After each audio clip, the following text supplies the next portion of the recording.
visitors? Can I call Oh, sorry about that. do a roll call?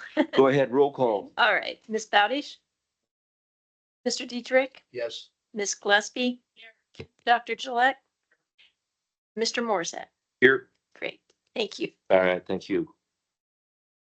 And recognition for individuals that like to provide public comments. This item is provided to allow the public an opportunity to bring items to the attention of the Pasco Public Facilities District Board. Its purpose is not to provide a venue or debate or for posing questions with the expectation of an immediate response. Public comments will normally be limited to 3 minutes per each speaker. Those with lengthy messages are invited to summarize their comments and/or submit written information for consideration by the PPFD board outside of formal meetings. Lastly, when you're called upon, please state your name and the city or county of residency before providing comments. Thank you.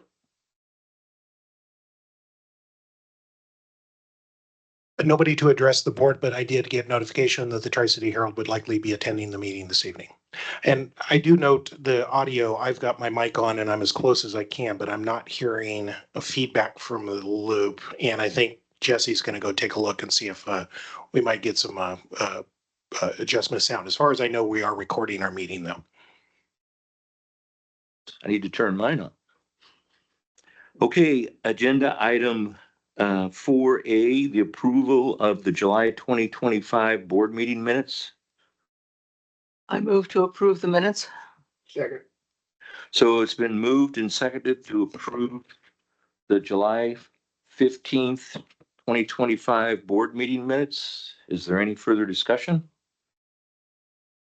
Hearing none, then all in favor of approval of the minutes, please say yes. And opposed, say no. The motion carries. Item number 4, the claims approval. And I think we start off with you going through this first, Veronica. Okay. It looks like for July, PPFD claims, and this is for accounts payable or payments made to vendors. We have the amount of $2,977,099.97. Are there any questions for Veronica? Hearing none, would anybody be willing to make a motion to approve those July 2025 accounts payable? I move to approve the July 2025 PPFD claims, accounts payable in the amount of $2,977,099.97. Is there a second? Second. Okay, so it's been moved and seconded to approve the July 2025 accounts payable in the amount of $2,977,099.97. Is there any discussion regarding the motion? Hearing none, then all in favor of paying the accounts payable as presented, please say yes. Opposed, say no. Motion carries. Item number 6, the financial report. And it's back to you, Veronica. Okay. First of all, we'll go over the expense report. And this is just going to be a detailed list of what makes up the $2 million you just approved for claims. Pause for a second. You know that they hear us. So Wismo is not here, and I've turned my hearing aid up to maximum. So I think what we're going to have to do from over here is we're going to have to either yell very loudly or at least come up to the front podium so that you might be able to hear. Second. Exactly. Would it help if we got closer to the podium? Yes, go ahead. Okay, if you don't mind.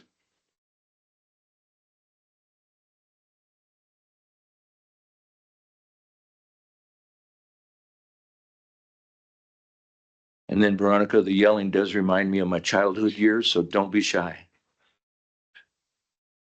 Okay. So we're on agenda item number 6, Right. So the first report we'll go over is the expense report, and this is just going to give you a detailed line item of what you just approved as far as the claims for the $2 million. Just items to note here is we did pay the first installment to the auditors for the audit that's ongoing right now. And then as we have monthly, we have the Boughton Construction takes up a majority of what our expenses are for that month. Moving on to your balance sheet. Your balance sheet is just going to give you kind of a breakdown of what we have as far as cash is concerned. Again, items to note is we're at 4.5 million for cash on hand. Investments, we still have 36 million invested. And then our fund balance was 8.7. And I'll go into that a little bit more with the other reports. Your budget performance report is the next one, and that's kind of the same thing. It's going to list out your expenses, but items to note here is your local sales tax collected for July, and that was for reportings in May, was $470,226.25. And the other item to note would be your interest off of your investments, and that was $119,728.49. Sure. I think it's worth pointing out that the sales tax recovery has been down the last 2 months. And I think Yes. that's important. Last month it was down 4%. 4%, and this This month, month it was down 3%. I think that's something that everybody ought to be cognizant of every month that we meet and look for where we're headed. right. The next item to list here is going to be your breakdown of what makes up the $470,000 just by categories. And then as Leonard said, the breakdown of your sales tax percentages increase or decrease by month. So again, this is a reporting month of May. Collection was in July. And that was down 3% from what you received last year in 2024, which was 485,000. This month, 470,000. And the last report to go over would be your aquatic center budget report. Right now, expenses to date, including the land purchase, is $17,151,387.11. And that does match up with the big sheet that Heath will present on later. That's what we have for July. Any questions? Yeah, on regards to the money in the bank Mhm. that you sit on, that's the $4 million. Yes, we Uh, can invest more. I was going to look into that this month because we invested 6 million out of the operations budget, and then right now we're at 30 million for the bond dollars. Yeah, my question is, seems to be that the funds are available relatively quick. Yes. So from my standpoint, I would think that we could run with less than $4 million in the bank and put it where it can generate something. Right. And right now we're not looking at that monthly, we're looking at it quarterly. And so this last quarter, we actually had to move some funds into restricted fund balance so that we can pay some of the construction bills because those are coming in pretty quickly. And so again, I'll look into what we have of cash on hand for operation budget and see if we can move some more of that 4 million into investing. Yeah, it just seems if you're doing it on a quarterly basis, that tells me that, okay, we start out with a large chunk. I'd just use $10 million. Right. It's like $10 million over, then it's on a declining basis for the next 3 months. Right. And then you go from there. If it was me, I would look at it sooner than that because that's what we're trying to manage. Right. Okay. That's just a suggestion from an idiot up here. Right. Anything else? Okay. You did good. Thank you. Thank you. And I think our audio has been sorted. It got fixed about the time she went up there. So we're going to revert back to our normal operating procedure. And I thank Veronica for switching for us. Much better. So item number 7, reports from committees. And the first committee report, design and construction. Anything to report? There's lots of stuff to report. If you have driven by the site, I'm sure you've noticed that we've made tremendous progress in construction. The sire walls have been constructed, so those are the pretty striated decorative walls that will form the front entrance and the portion of the concession stand in the lobby. The tilt-up precast walls have been put up. They are excavating the ground for the pools, the indoor and outdoor pools. The glass company has come out and taken measurements to be able to provide the glass for the lots and lots of windows. We met earlier this month out at the job site and did a job walk to look at the progress at that time, and also to confirm final color selection. So there were samples of all of the carpets and the tiles and the paint colors for the walls and the fixtures and the wallpapers and all of those things that need to be decided on. So we looked at all of those and they all looked beautiful. It's all going to flow very nicely. It's going to look very, very nice. And then we talked about recommendations for our next betterment, which I believe is later on in the agenda. So that's my report for now. Are there any questions?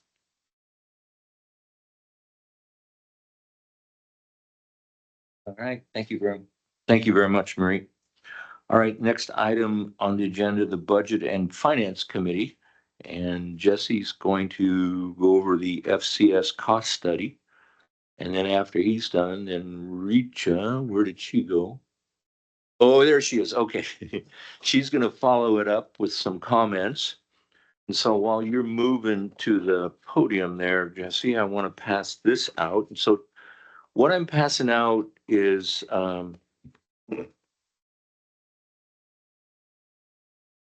basically kind of a written report for the Budget and Finance Committee. So the first piece of paper I passed out, just as we met twice, the first time on July the 22nd, where we just went over, it was an introduction of the FCS report. And then we met on the second time on August the 11th. That was when we came up with our questions, our discussion items, which I will pass out now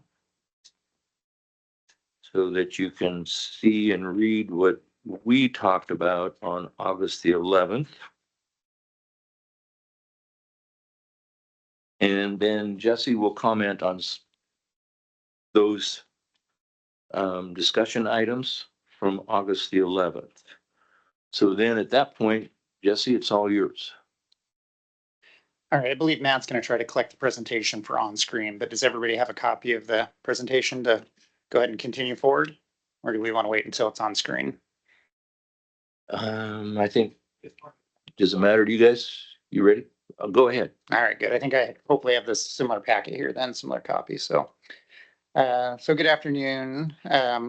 Today I'm going to present on the FCS study, which is a study that was done on two parts, both to look at what the cost for the city to actually perform the operations to support management and year-round operations of the facility, as well as a more holistic approach of the overall facility to take a look at the overall costs and expenses to see how those are going to look over the next couple of years and ensure that if we merge into a partnership for operating and management, that the facility will be able to support the costs that we assume that will go with that. So two-part study, the initial being, what would it cost for the city to actually operate and manage that facility? And then the second, overall expenses and revenues and what that would look like for a multi-year projection. So fairly detailed study that had several meetings involving staff, several comparisons to other facilities, additional follow-up meetings, and review of the Ballard King.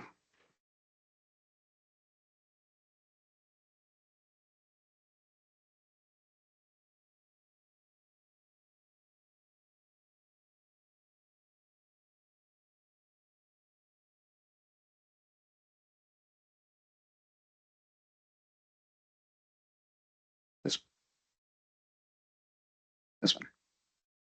Yes.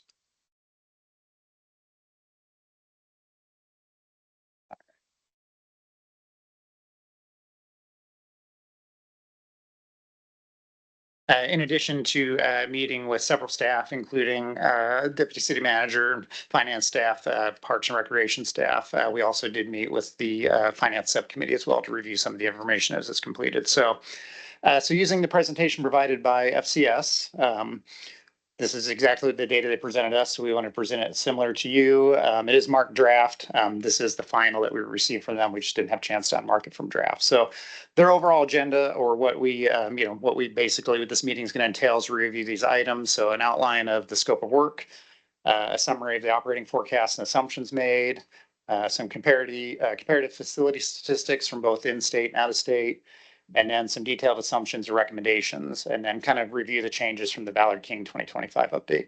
And then discussion of next steps here applies equally for both of us. Discussion of the next steps when presented to us is what other information does FCS need to provide? But in this case, tonight it'll be discussion of next steps after we present this data to you. There we go. So general scope of work, as we said, was to analyze the Ballard King report assumptions, focus on the revenues, expenditures, and the general fund overhead charges, which is what we're calling would be the cost for the city to operate and manage that facility. Comparison to other similar facilities, just to have a detailed look at how they're operating, what their expenses, their staffing, and revenues look like, and then develop a forecast of operating expenditures based on the data, so that we can ensure that for the years that the city is main charged with running the aquatic center, that's able to do so. So some of the assumptions made by FCS after looking at the data and talking to staff is that assumes 2026 opening with cost recoveries, or Ballard King assumed a 2026 opening with cost recovery 77%. An average annual attendance of 60,000.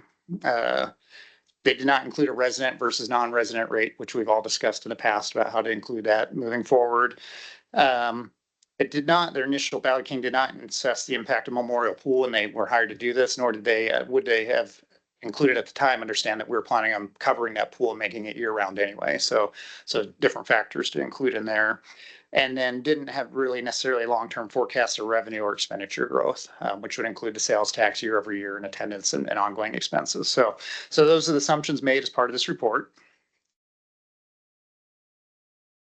And then this is where we get into some of the revenue comparison, which is kind of what we start at, because revenues are going to drive the ability to pay the expenses, of course. So here you can kind of take a look at the difference in open swim lessons revenue, swim pass, rental revenue, and concessions. So in this slide, there's some big outliers, which created quite a difference. You see Ballard King had estimated a $2.7 million a year revenue, where FCS came in at about 1.6 million. Where resident open swim revenues were similar. And of course, the resident, non-resident is going to vary a little bit different in the comparison. One of the biggest points of difference was the difference in swim pass revenue for residents. Ballard King had about 1.3 million, which represented about 1,700 or 1,800 annual swim passes.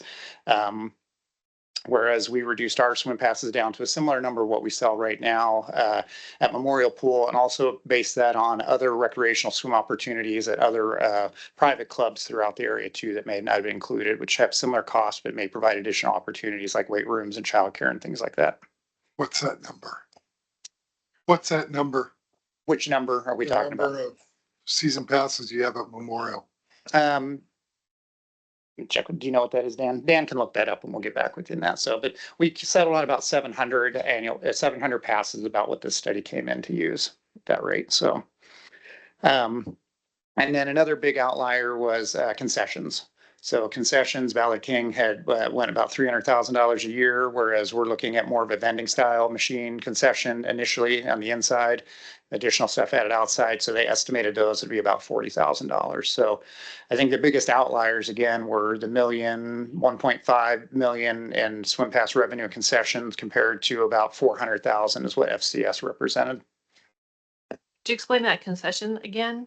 So concessions based on where we're going with not full year-round concessions as some of the other facilities have had, where we're going more of a vending or have determined to go more of a vending concession style.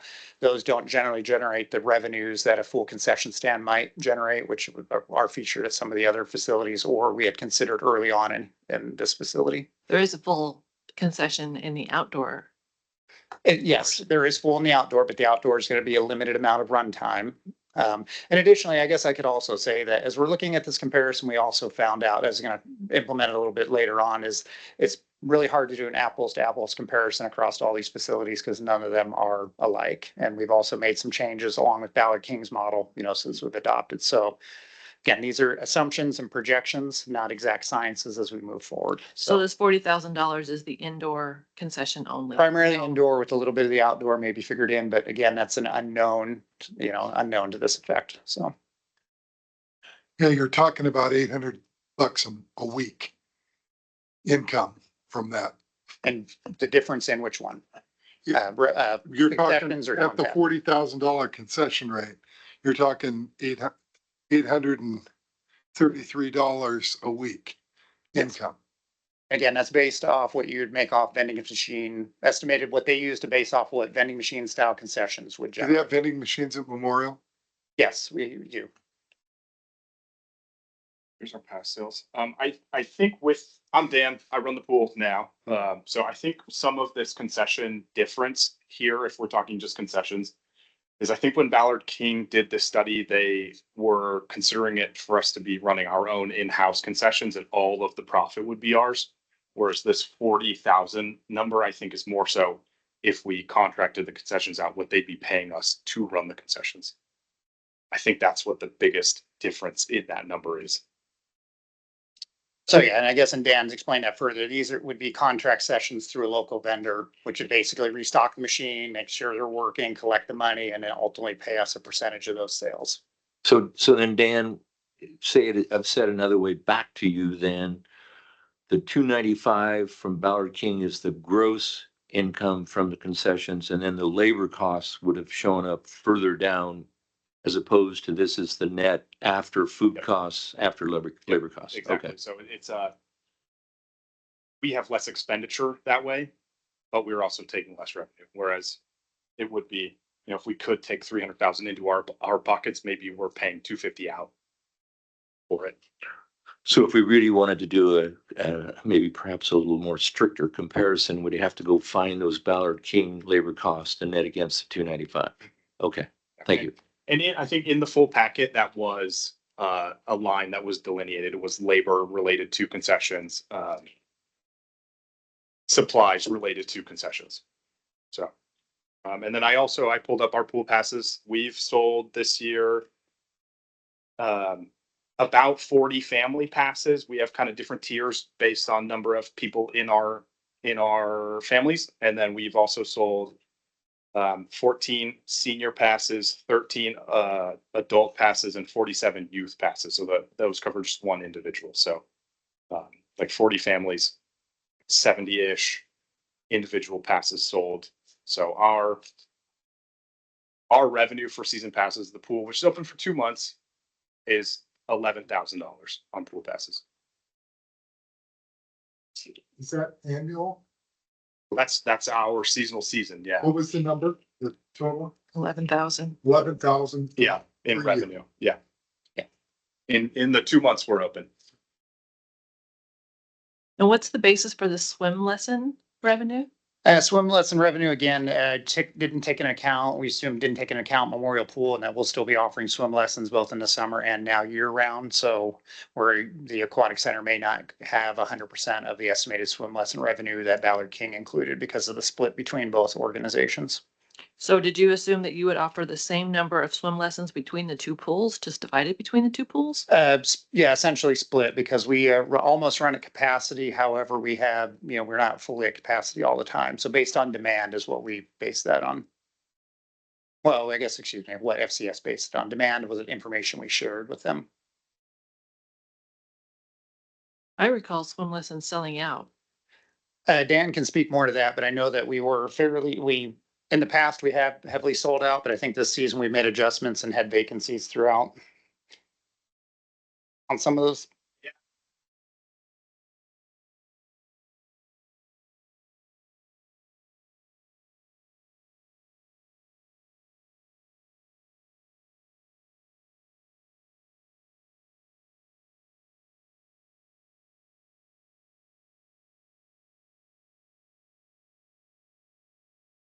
This would take some dialing in probably. But that's based on the assumption that no one else wants to take more swim lessons than what you've already planned. And if you didn't offer more sessions, you wouldn't have more customers. You're assuming that you've maxed out the desire for swim lessons in the Tri-Cities in 2 months.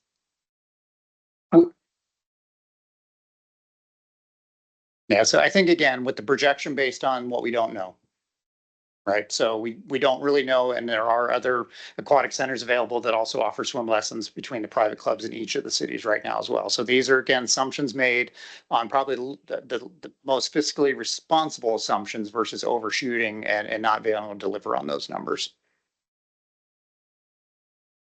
Yeah, like I said, looking at these two numbers, I want to go back in and look at what was listed in either one of them, because when I read the Ballard King study for the first time, I thought they undershot what we could make on swim lessons. And this seems to be flipped of that. So I need to go check it out. Yeah, there's some things here that are not making sense to me.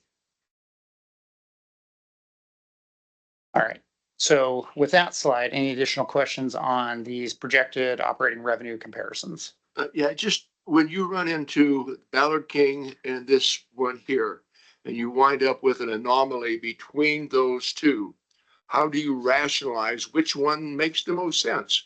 Yeah, I think that's probably a conversation of what are the next steps in this. And there isn't really an apples to apples comparison for a similar facility. When Ballard King did their work, we weren't sure. They obviously weren't aware of Memorial Pool or the competitiveness of it and being operated year round. And then we weren't really sure if they took into account for, again, the private clubs that also offer swimming and water slides and things like that as well. So these, again, both as noted, Ballard King made assumptions and FCS made assumptions too on the best data they had to work with. I'm not entirely sure that's true. I believe that Ballard King was aware that Memorial Pool existed and that there were clubs in the area that had pools. Is that not correct? I think it depends on the date of the study when it was completed. And also for sure, they weren't aware of covering Memorial Pool or us going year round with swim lessons. I would agree with that. The Memorial Pool staying open year round was a recent change. But again, there really weren't, some of the assumptions we're making really weren't detailed in what Ballard King or weren't available at the time of what did they specifically take into play for their study, for any of the studies. So what they considered. Ms. Gillespie, actually, the Ballard King study does precede me as your executive director, so I'm reading it after the fact. I think what you're going to find in the final analysis of this is you've got two projections, and hopefully what the truth is going to lie somewhere in the middle. I also think that you're going to reach it, I think, also so planning to speak, and I think she has some perspective. Clearly, the operating revenue slide is the gnarly thing today and not to what we expected.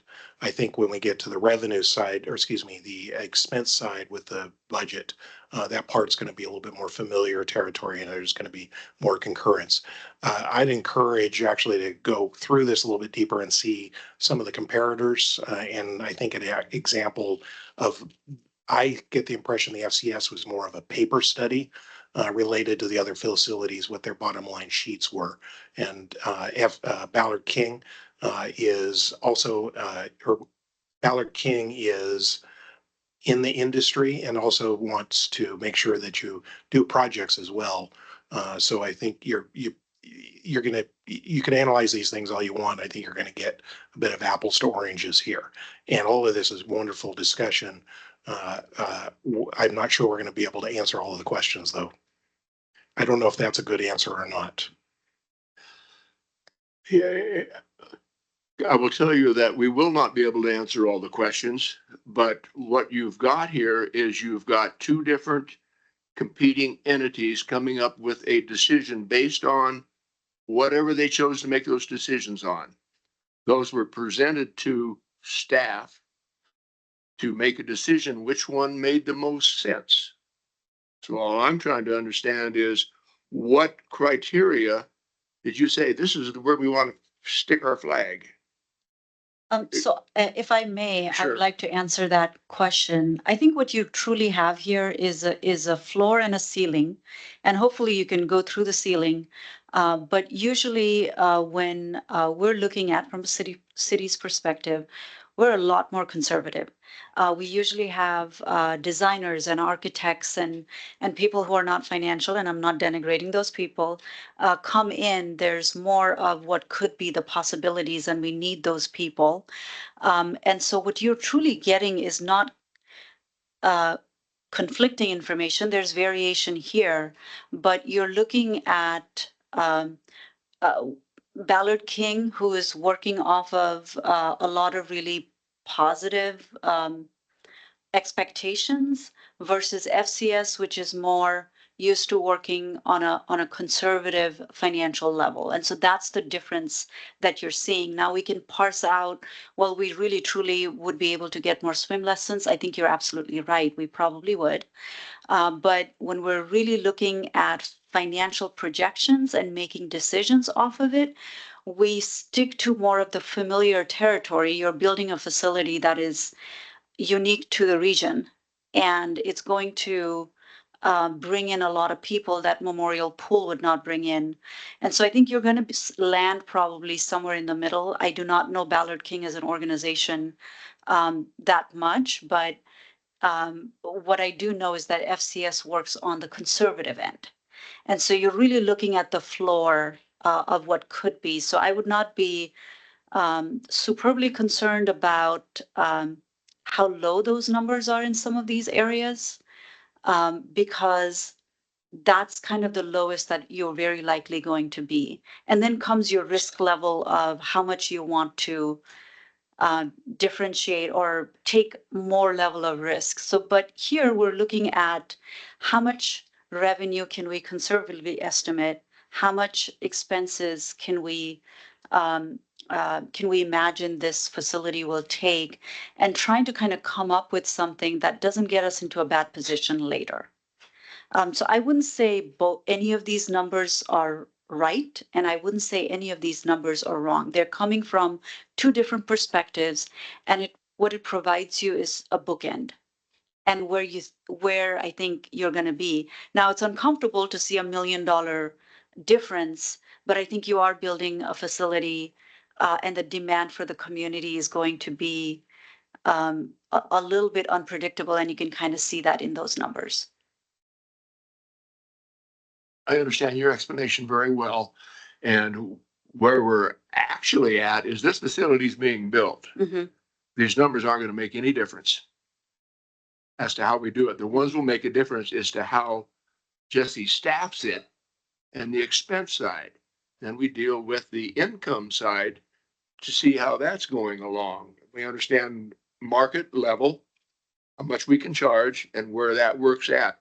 But these numbers aren't going to change the direction of the facility. It's in, it's going, you're going to open it on one of these days. Mm-hmm. And the difference will be in staffing and expense side. And that was supposed to be the purpose of this study. The scope of this study, as authorized by the board, was for the city to have a third party to analyze the operating costs. And that portion is here. Yes, but this is outside that portion. One of the things that we were looking at, and maybe we misunderstood board's direction, but whenever we're looking at a facility and what it takes to run it, it's not, you can staff really, really well. There's different layers of staffing and there's different service levels. And you need to know where your revenues are to know what that staffing level looks like. For example, you can really spend a lot of money and there could be a good return on investment on marketing person. And so instead of a quarter of an FTE or half an FTE, you could do a full FTE. You could do more of the marketing consulting and kind of go out and do those things if you're bringing in a lot more.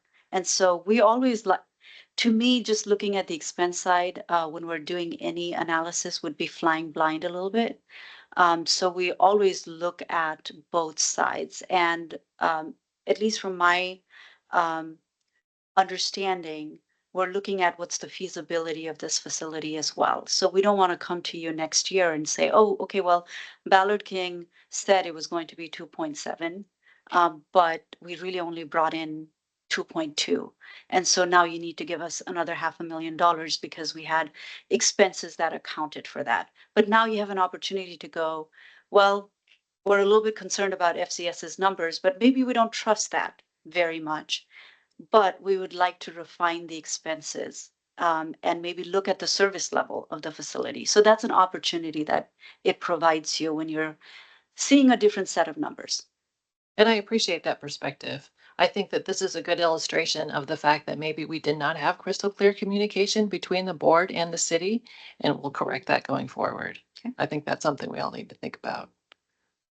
Okay.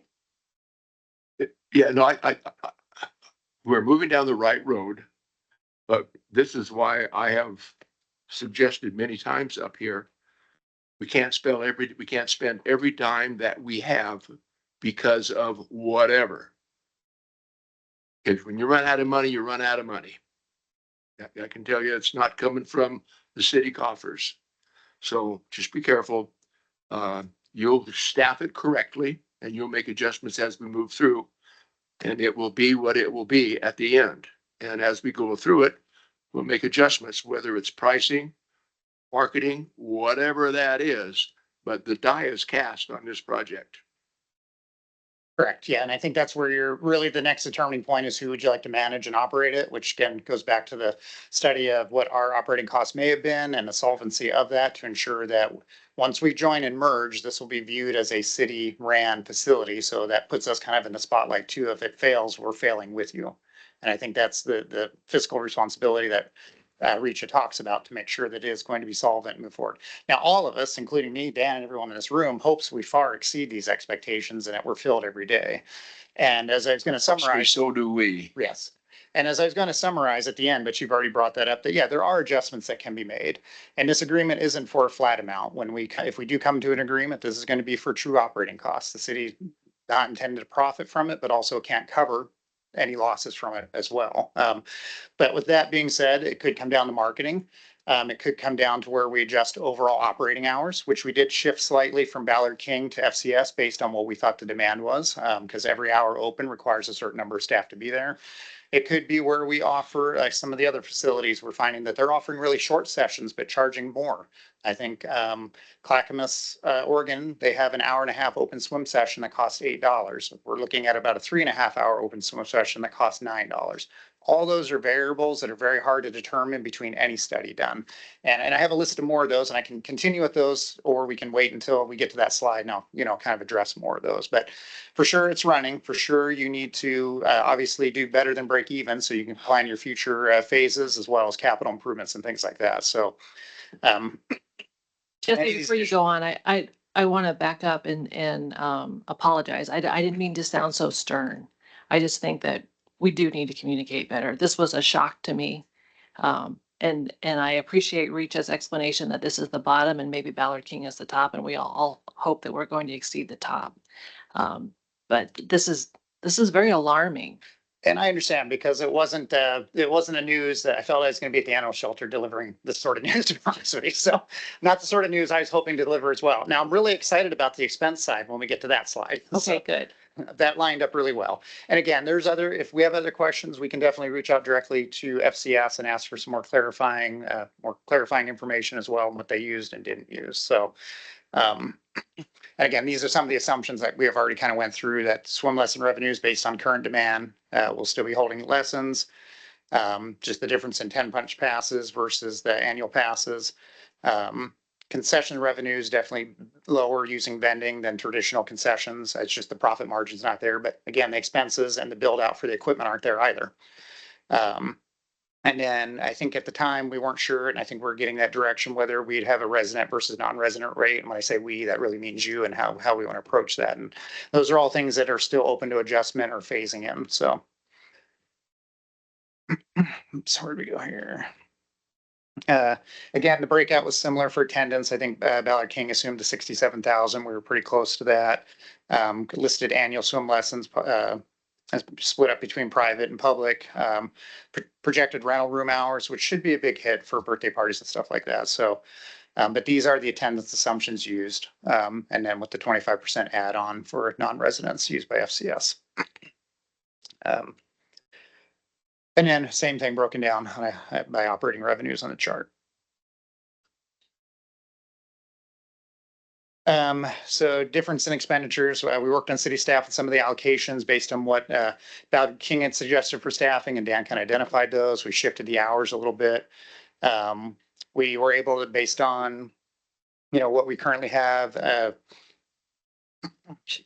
find that note in here, based on economy of scale, what we have between both Memorial Pool and the Aquatic Center, how we might split and share staff versus both of us having full FTEs for those.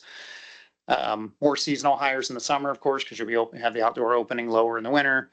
And then took a good look at utility costs too, which I don't know were fully known, or we're now finding out, much like insurance costs as well. Some of those costs that were estimated in Ballard King were definitely not where they need to be for actual numbers that we're getting back. So, full-time staff comparison. These came out pretty close when we compared FCS to the Ballard King, pretty close in my numbers anyway, about $80,000. I think staffing came out similar. And again, these are for full-time staff dedicated to both facilities and shared across some of those. So, and then these are how we allocate those employees between the city and the aquatic center. So in this case, you'd see 75% of the time by the aquatics division manager and assistant manager spent at the aquatic center. Marketing coordinator would be primarily just shared with the city's marketing coordinator. So that would be 100, that 0.5 would be solely dedicated to marketing your facility. We have groundsmen for the outdoor work, finance allocated, human resources, just based on the number of staffing and the turnover we tend to get and the requirements to get lifeguards recruited and onboarded. We're assuming that's going to take a full person. And then support with both city clerk for what they're doing here now and our IT business analyst, which is basically your background technology support. So, so of that, you see the total and the split out would be those costs are about $535,000 for the city FTE staff. And then part-time employees, we reduced Ballard King slightly because we shifted the hours slightly based on what we think we'll need. So those hours reduced. Ballard King did determine $20 an hour. Our lifeguards are currently about $18 an hour, but that could be adjusted as we need to recruit more lifeguards. So you see those salaries came out real similar again, a couple $100,000 difference. All right, this is really the only slide I wanted to present. So as noted, Ballard King study has suggested the operating costs would be about $3.25 million a year. FCS has predicted that the city performing those functions would be about $3.29 million a year. So, and again, I would love just to present this slide only, and this is where we're truly trying to get to, is that this is what it would take for the city to essentially operate that facility annually, including the charge outs is listed above here. Is the charge outs another way to say our cost to the city? Yes, essentially. And again, this is a good example where property liability insurance is only estimated to be $50,000 by Ballard King. Actual estimate back from our insurance providers, $224,000 a year, and that's based on number of hours worked between both L&I and the facility itself. So, so that was another big change out there too. So. And broken down by chart. But now back to the revenue side, because why not? Essentially, these are the projections that FCS used for sales tax forecasting. They also included the $5 million in cash or fund that you have to start with, and then you start in 2026. Just based on current economy, they are predicting for 2026 a negative 2.89 for the sales tax growth, and 2027 a negative 1.73 in sales tax growth, with recovery starting in 2028 back to 1.85. And then I think, and then it speeds up after that, 3.6% for the next 2 years, and then they averaged back down to 3%. So those projections, I think, align with what our expectations have been as well, other than with the downturn in the economy and sales decreasing. That sales tax revenue is looking to decrease for 2026 and 27.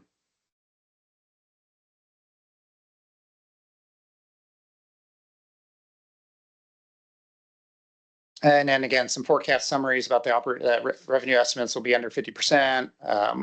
shortfall between revenues and expenditures is approximately 1.4 million, which will be covered by the sales tax revenues. Again, these are their projections. I think your previous projections estimated that shortfall to be about 800,000 or 787 somewhere in there. So based on their projections, it'd be an additional 700,000 a year to off out of the sales tax to support the offset and operating expenses.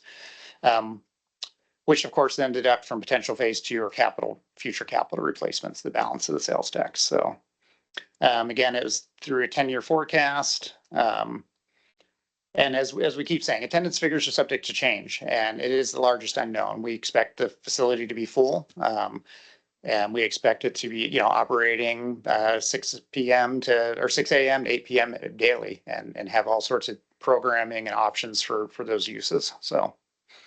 And then similar to the city, for some of the things we assume for, pass or fee increase of 5% every 2 years beginning in 2028, just to keep up with the cost of inflation, cost of living. So.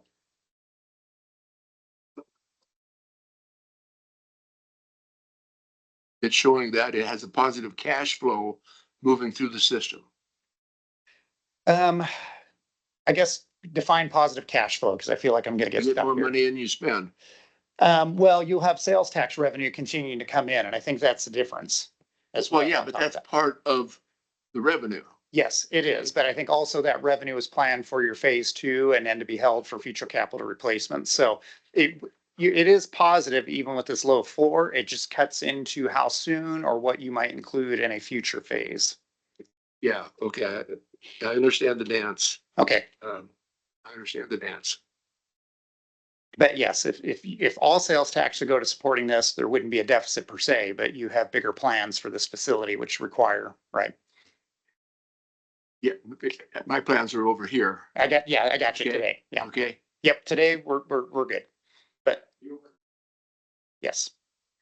Up with a strong direction that'll determine what we can do in the future. Correct. All right, and then kind of on to some of the comparative facility statistics. These are the ones that were directly compared. You see Snohomish, Airway Heights, Port Angeles, Linwood, North Clackamas, and Asotin.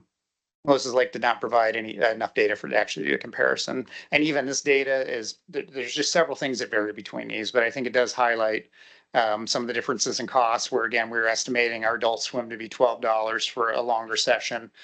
North Clackamas is $8 for a much shorter session, about half that time. So, and these things are all adjustable and are really going to be what the market and the community can bear to attend. So there will be a balance point to, what is the ideal amount to charge, while also making sure that everybody can gain access that we hope would gain access for this facility. So.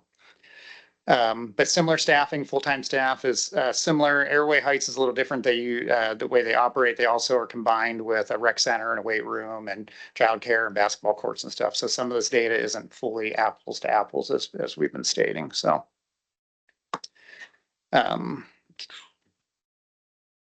then again, a look at the total fees and daily operating expenses in comparison. So. Across the board. I think the other reason they used Asotin, as I noted, is it was another PPFD project and for what it was, and maybe not feature for feature, but most comparable to what you are, which is a PPFD based on using sales tax revenue. Describe non-fee revenues. Actually, I have to get my notes on that. I know what those are.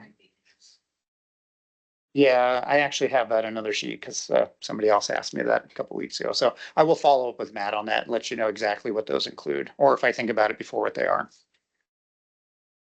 But I believe that some of those tie to what their other facilities are doing, but I want to double check on that and what they're offering as far as the other rentals, the other services and things like that. But I have notes on that one. And I think, again, some of those Dan and I went and checked out several of the facilities and what those comparative facility budgets are. And again, some of it varies in concessions. Some are offering full concession stands. Some have a wave pool. They're offering childcare, weight room. Many of them have their competition pool already built. So they're collecting revenues from those as well by having those competition pools there for those rentals and additional swim practices. And then again, there's just a varying type of length of sessions and the type of programming. Clackamas is very popular. The only way you attend that is if you call ahead and get a reservation at least the day before. I too hope to operate at almost capacity like that as well, but we can't really guarantee that until we know where we're at. So I think this, while the outlook isn't great, the conservative approach still puts you within operating, and it still sets a basement or a floor, and hopefully it exceeds those expectations. I think one thing that won't change unless there's something dramatic we didn't detect is the city's operating costs to you. Those are pretty well outlined in this report. They align pretty well with Ballard King, and I assume they're going to be pretty well in line with what the ultimate goal of the study was, to determine what would the city require to charge you or for a chargeback to operate that facility without impacting, our own general fund or collecting more taxes from the taxpayers that they're already paying for essentially twice, once in sales tax and once to attend. And then these are just some discussion points. Some of these were early on. They FCS didn't realize that you're already planning on using sales tax revenues to offset the estimated shortfall. So that was something you're already doing, just not at the amount they projected. Are we agreeable to implementing a non-resident rate to help, since City of Pasco taxpayers are already paying through sales tax, are we okay charging non-City of Pasco residents an additional fee to attend? And then again, the ultimate question is, are you okay with the overall city cost, which is about $536,000 a year for us to manage and operate that facility of direct costs? You're the professional. There's no way that we know that the numbers are correct. Okay, time will tell, and that's why you're in the position you are, is you come back and say, here it is. And if it's right, it'll be right. If it's wrong, it'll be wrong. And we'll make changes at that point in time.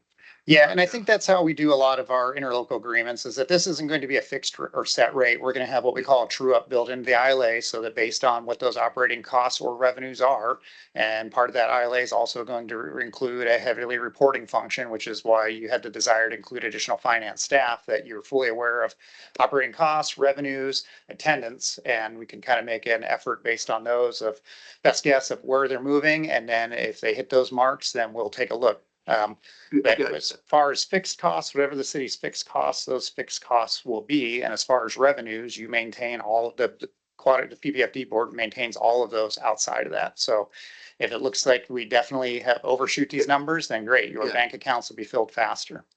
See, I agree with the numbers as presented, because I have no way to weigh it, whether it's right or wrong. I'm accepting what you're telling me as fact, as best that you know it, and you can project it. So yes. Yeah, I agree with it. I agree with the numbers that are presented. Sure. Now, one good thing that we did receive out of this, is in addition to the PowerPoint, is we did receive the background spreadsheet that was used to make all the assumptions on all those calculations. And not myself, but someone like Richa has the ability to go in and adjust those as we find the formulas and find attendance, and if we want to shift around hours and determine how much more, if we want to expand hours, what that's going to take, and additional staff hours, and we can get those results out. So that tool, I think, we'll find very handy as well moving forward, because we'll be able to plug in actual numbers, and or if we want to look at some different projections or estimations, be able to use that tool for that as well. And that's something we'll continue to own. Yeah, my opinion on that is, if you're managing it correctly, you will make adjustments as you move through it. Yes. If you don't, you're going in blind, and you're going to stay blind. So we can tell, or I can tell you, no, I think you ought to look at it this way. But I don't know. That's not my profession. Sure. And so you've done your best judgment in laying it out to us.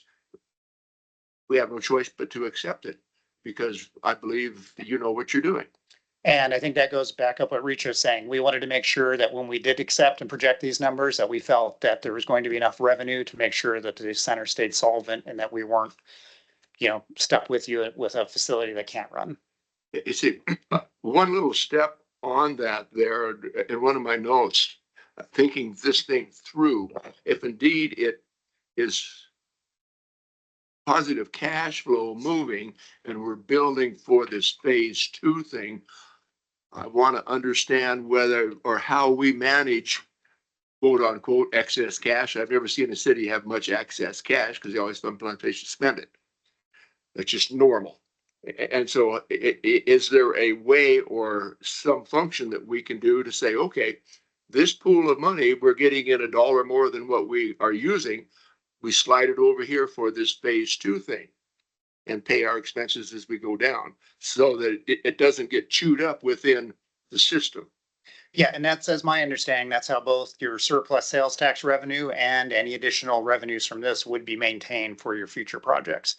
The city is just interested in having our true operating costs Cool. refunded or reimbursed to us, but also reducing costs between both of us by using this economy of scale and not having competing programs where we're competing for each other's customers. That's a good answer. Thank you.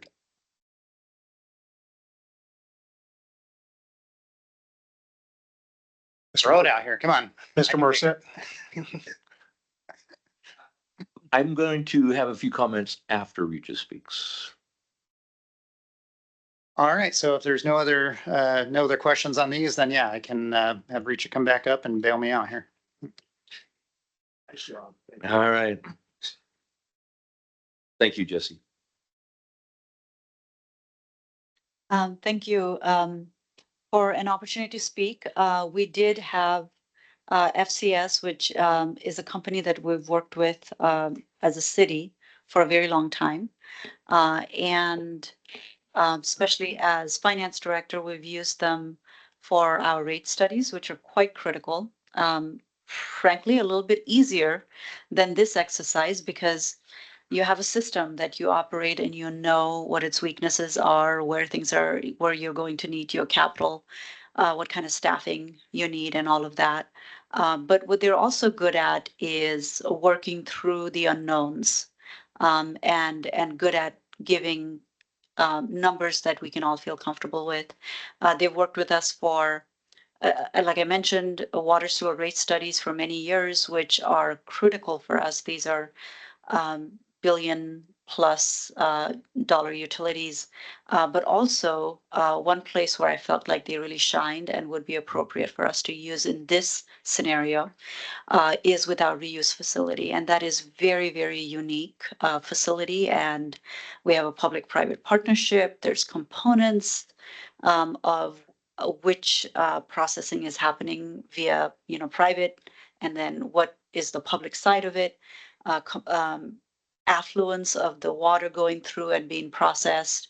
We're creating gas and selling it back into the market. It's as complicated as it gets. And they did a really good job of breaking down these complex factors and being able to create something that we're able to use and create an ordinance and rates and things like that.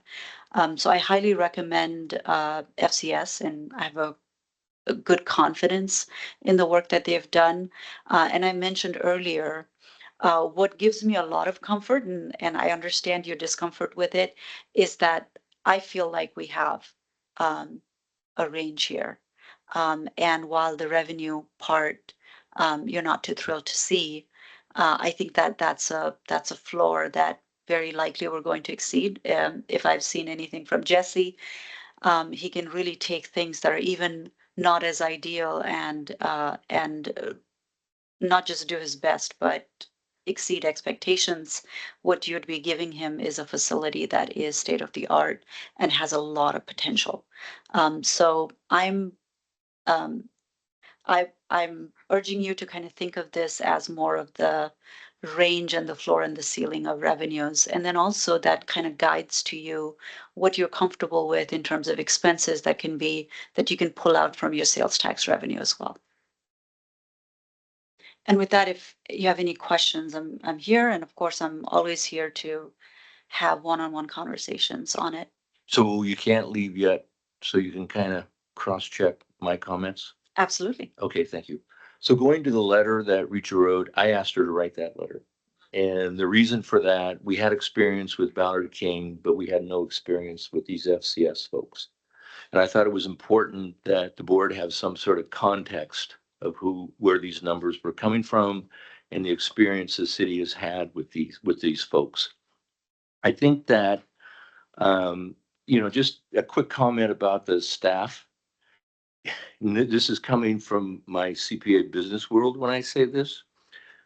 When I listen to investors, Warren Buffett, people at that level, that what they look at in an organization to decide how successful it's going to be is the management.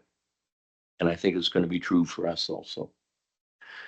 Regarding the numbers themselves, yeah, they could very well be somewhere in between. I don't know. I think it might be a good idea to let the board work through this material for a month. And if we have more questions, that they can, lots of questions, lots of good questions, and they can come back with some follow-up, just like we did with the finance committee. I also think that these numbers, talked with Veronica about this at the committee meetings, that these become the beginning numbers for our budget for next year. And that becomes very important, that now we have some target numbers to see how we're going to stack up and compare to. As far as, one of the questions I had, and it was not given to the board, but maybe it would be a good idea to give to the board, is the question number 4, which is about the sales tax growth. And on slide 15, my first reaction to this when we met was that, all right, then maybe we're going to have to rethink what phase 2 is going to look like. Maybe we will, maybe we won't. But I will say this at this point, that there's some numbers, some indicators that we can look at to decide how this thing is going forward. One of them is the sales tax growth. Now, the board doesn't have that, and maybe it'd be a good idea to provide that to the board so they can see what goes into these numbers. And it's also kind of fascinating, and Veronica, maybe this makes sense to you, but it doesn't make a large amount of sense to me quite yet. So it seems in the business world, we measure an awful lot from cash. And then on slide 15, and I called Jesse and asked him about this, and he told me briefly before the meeting, and Veronica confirmed this. So on slide 15, they use the word fund balance, but it's not really fund balance, it's our cash balance. So as a result, you can see that from governmental accounting, sales tax is a revenue source, gate revenue is a revenue source, and then we have the expenses. So there is going to be a significant growth in that cash balance, which I think will allow for us to do fine with the operations, even at only a 50% cost recovery. Yeah. And then have that ability to look very serious at what we want to put together for phase 2. So also, then we do have, sales tax, of course, is so important, and we're talking about it. And Veronica, I appreciate the chart that you put this together. Now, these numbers are still coming in greater than our budget numbers. Yes, they are.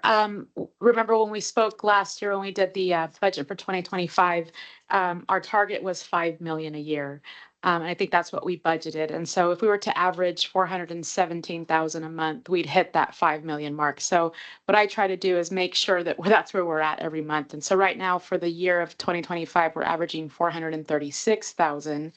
Which is going to get us there. And then with the $3 million in debt service, we have our goal was to kind of put some money away for operations and then for phase 2 as we move forward. So that's what we're doing right now. And then also we have the tracking on the monthly sales tax. And the point I'm trying to get to is that we've worked, and this is more of the budget and finance committee, we've worked in this direction of trying to come up with some like trigger numbers, something that we can compare to what's going on in the world outside of us to see how close we are to what we have to predict our operations. And then also it was mentioned at the meetings that we had, and confirm this for the board. So these sales tax revenue, that's the same ones that the city is using. That is correct. Yes. And they're conservative numbers. There could be a lot of growth in Broadmoor. And in that 10-year time frame, we do not know when they're going to line up. And so we're very conservative on not overestimating those. So we're not making decisions on revenues that are not here. And so one of the things that I was concerned with is that when we're tracking sales tax, now that we are using the same numbers as the city, when the city knows, we're gonna know. So I hope that isn't too much of a confusing discussion, but I tried to get an awful lot said in a brief amount of time. So Richa, is there anything you want to say or comment or correct me in what I said? No, the only thing that I would like to add is this is a pretty important graph. And in my previous hat, when I had talked to you maybe three years ago, I think that is this is very similar to the discussions that we had.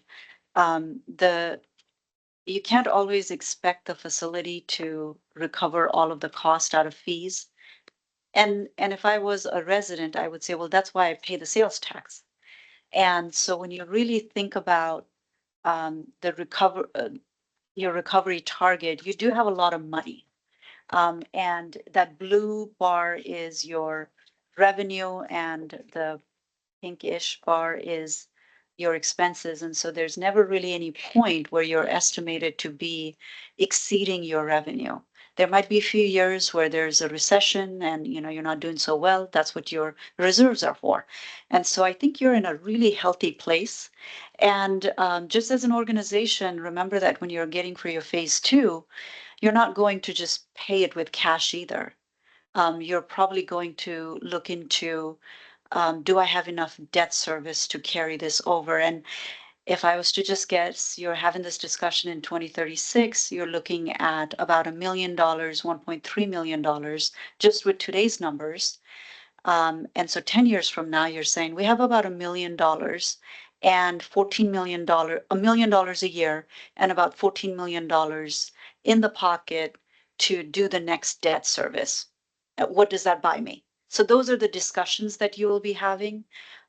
Overall, as I look at it, even with the worst of scenario, you're going to be in good financial condition for a very long time.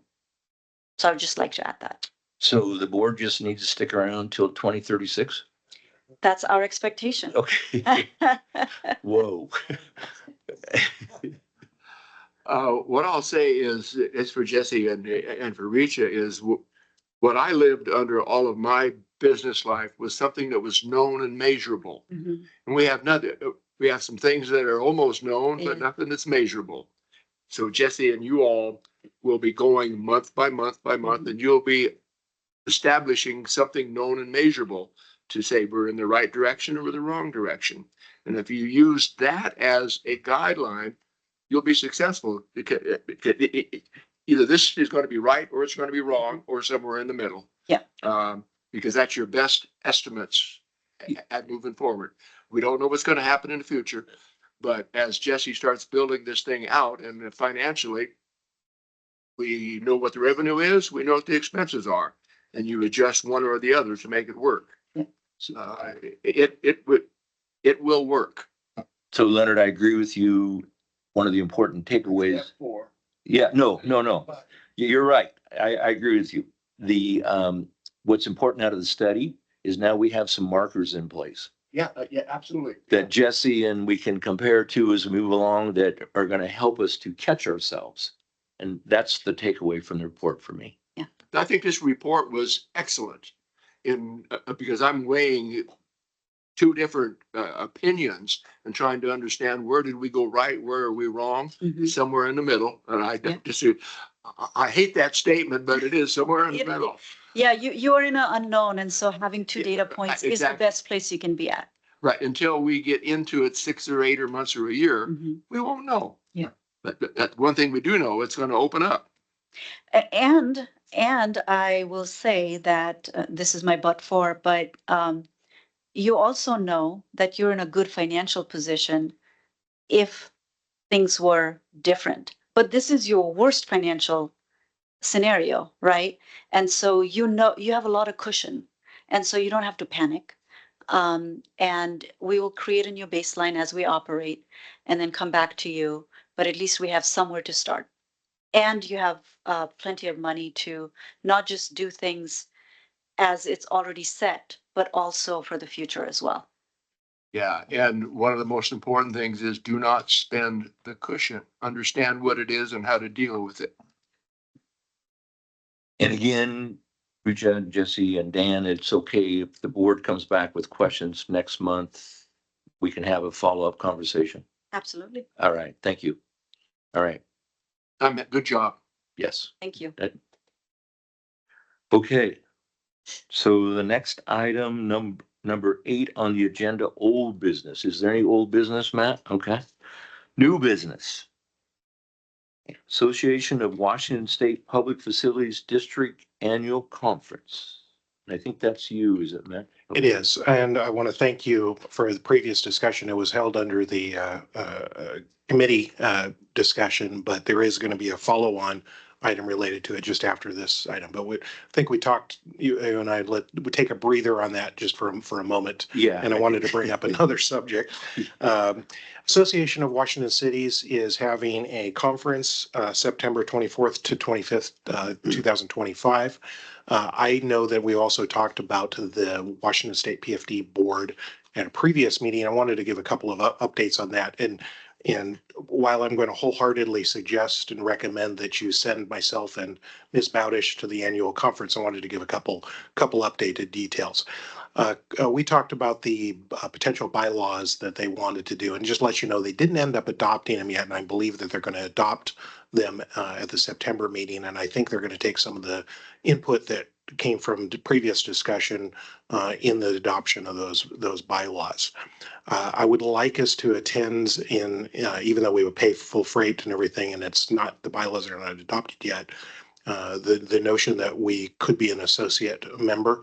I think there's a critical point here for this PFD. In the past, this PFD has not been in same sync with the other PFDs in the state. You now have a project that is under construction and will be done in less than a year. And you're going to be like those other PFDs with a going concern. Now, theirs are probably a lot of them are 20 years old. It's not going to be too long before yours is 20 years old either. My point is that I think staying involved with the State PFD Association, and especially our peers across the river, Kennewick and Richland are involved in this process, is and should remain important. So I think it's a worthwhile thing to send us to the PFD conference, but also to address that one issue about the unknown of if we do become a full member, could the assessments change? And I would endeavor to say we shouldn't become a member if that's true. And I'm going to take that message loudly and clearly. But I think we have an opportunity to be a little bit of a leader in that. And also there is utility in that organization, and should measure that on a regular basis. So the recommendation is send Caroline and I, but if for some reason you don't want to be part of the state conference of PFDs, then don't send Caroline and I, but you need to probably make a choice of being involved or not. And with that, there is a motion for consideration to send Caroline and I to the conference. And that could be some interesting discussion. I'd appreciate your guidance and thought on that. Any questions, comments for Matt before we talk about the motion? Hearing none, is there anybody who would like to make the motion to authorize Matt and Caroline to attend the Association of Washington State Public Facilities District's annual conference? I so moved. And is there a second? Second. So it's been moved and seconded to approve the motion to authorize Matt and Caroline to attend the Association Public Facilities District annual meeting. Is there any further discussion or any discussion period? Hearing none, then all in favor of authorizing them to attend the meeting, then please say yes. Yes. Opposed, say no. So the motion carries. And if I might, I took that as an endorsement. We should continue. If it would be okay, since Caroline is going, could I work with the Budget and Finance Committee to maybe come up with or agenda or a point list to make sure that I'm on safe ground when I'm there to adequately represent the PFD's interest? I'd like to develop a little bit of a concept there. I think that would be fine, but I'd sure like to see a study.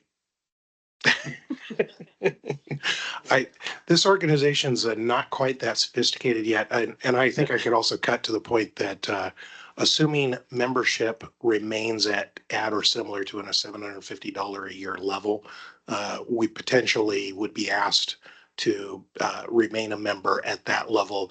So if I come back and say we need to contribute $1,500 to the cause, or maybe to up to 2,000, that might be a follow-on from that trip. I do know that the other PFDs are working on some state legislation. While not specific to us, I think there may actually be some things that are helpful to our organization. And I think we'll learn that from there. Just to let you know, I talked with several members of the Kennewick PFD.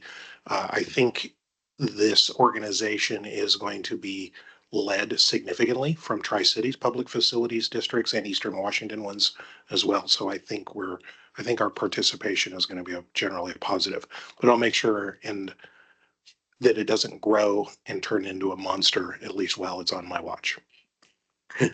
Matt, question. So are you saying that membership in the PPFD is per person or it's for our Per PPFD? organization? They've asked for 500 in the past, I think 750 per year. In this organization, you have been a member with the exception of last year and this year, I believe, at that level. Okay, I was confused when you said 750 was previous year's dues, and then you said, I will be asking you for a $1,500 check. Because we are if they come up to the point and say, we'd like you to catch up on dues, all the organizations have not been paying any money because the organization wants to make sure that there are bylaws in place. Once the bylaws in place, I'm going to expect and ask that people do free up the funds to pay the known membership costs. Could you also, when you go there, ask them to tell us what they spend the money on? Sure, It's absolutely. for a lobbyist. A lobbyist. Most of it's lobbying. I know that when we go to the conference, that's paid for by a fee for that specific conference. But yes, a lot of the money has been towards a single lobbyist to work on behalf of all of the PFDs in the state. And to be quite blunt, they're not getting paid right now, and I think they're doing things not for free, but if this organization is going to continue, they'll end up expecting some compensation.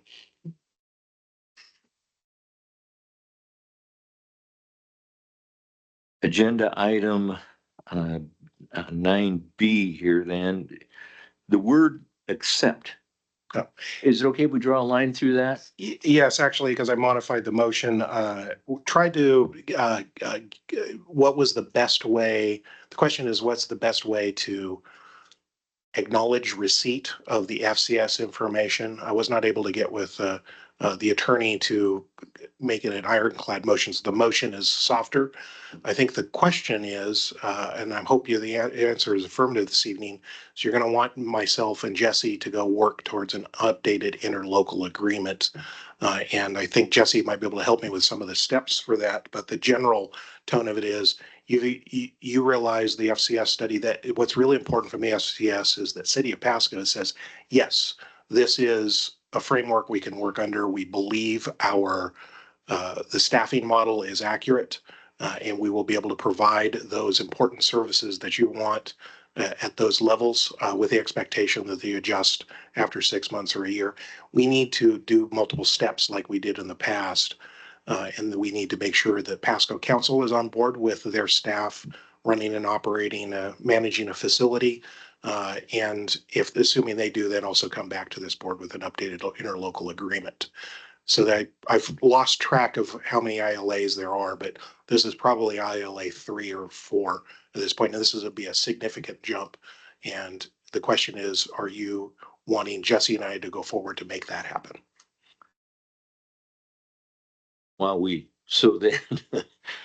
So this motion is intended to accomplish what you just said. Okay. Just one comment back to Jesse. So Jesse, when the Budget and Finance Committee met and we talked about the question that was written down about how the list and how negotiable the list is, as you're working, you don't have to answer it right now, but what I'd like you to do is when we get into the ILA, going over it and talk about that question and how it gets answered is how I understand it through the true up process? Yeah, essentially all the operating costs will be directly what they're charged as, whether it's a full cost employee like a lifeguard only assigned to that facility or shared employee. All those total costs will be tracked, including all those expenses outlined. As those expenses are either increase, hopefully not, or decrease, don't line up because they're not using those expenses. You'll pay the exact expenses to operate that facility. I think your bigger question may come down to staffing and are we, able to change or realign those amount of staff? And I think some of those staff might be able to be changed, particularly like the marketing position at 0.5. That's essentially 1,000 hours a year of labor for marketing. Do you need that much? That could be adjusted.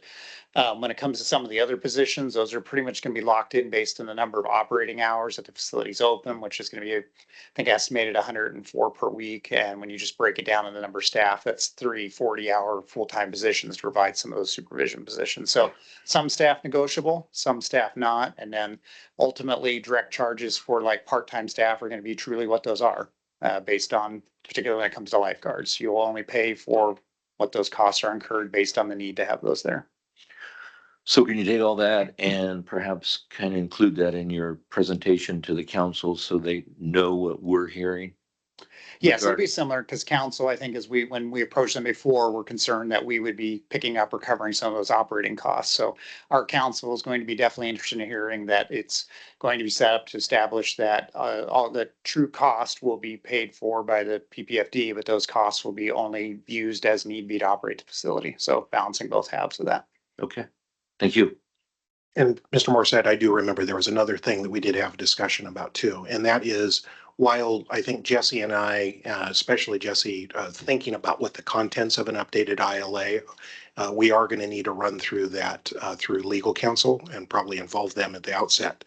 The question I think came up is, and while we currently technically do have the same counsel, that's not going to be true necessarily in the future.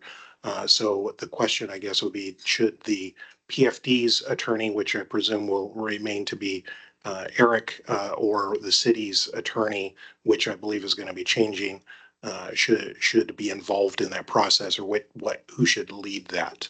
And I'm not trying to put Eric on the spot, but I would hope that whatever we decide to go, that we would be able to involve those legal resources in this.